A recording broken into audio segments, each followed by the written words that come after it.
structure of America. I don't think it's ever been brighter, because we have people like President Obama, Vice President Biden, and others in this administration that will work together to make sure that transportation is of the highest priority as a domestic program.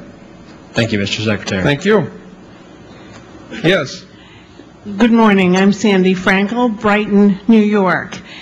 Many people think about New York City and the New York City metropolitan area as New York, but upstate New York is an area that has seen economic depression and real challenges over the past few decades, regardless of whether the country or the city of New York is experiencing a boom.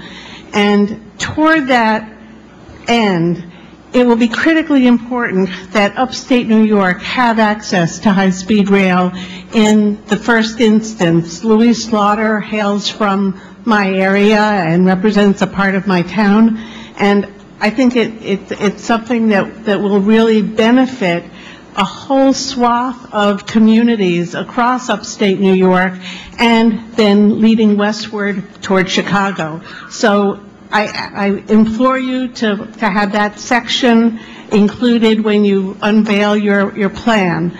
The second point that I'd like to identify is the importance of universities and colleges as economic engines. In the Rochester area, the University of Rochester is the largest employer in the county, part in the city of Rochester, part in Brighton.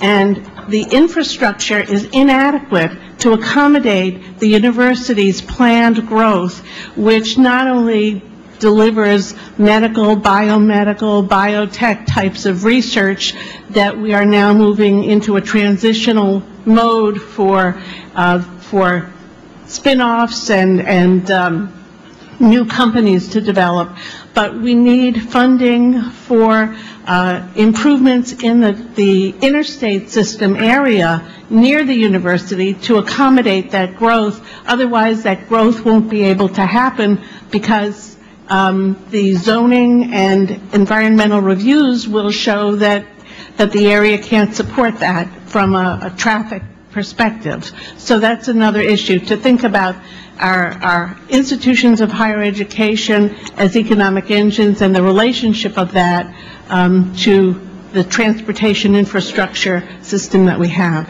Thank you. Thank you. Yes.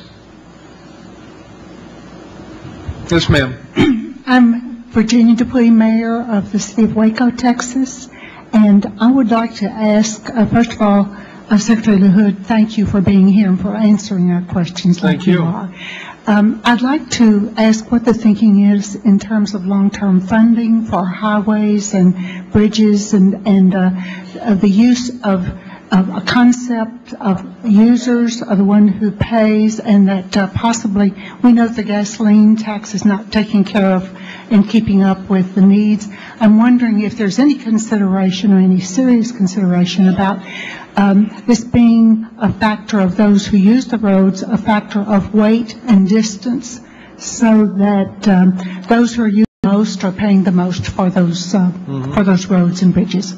Well, I think when you watch Congress and see Congress as the authorization bill gets played out, there'll be a great deal of debate about how we fund all of these things, and we certainly will be players in that. The President has made it very clear he's not in favor of raising the gasoline tax when there's 10% unemployment in America and so many people are out of work. But we've talked about the infrastructure bank as a way to fund big projects in America.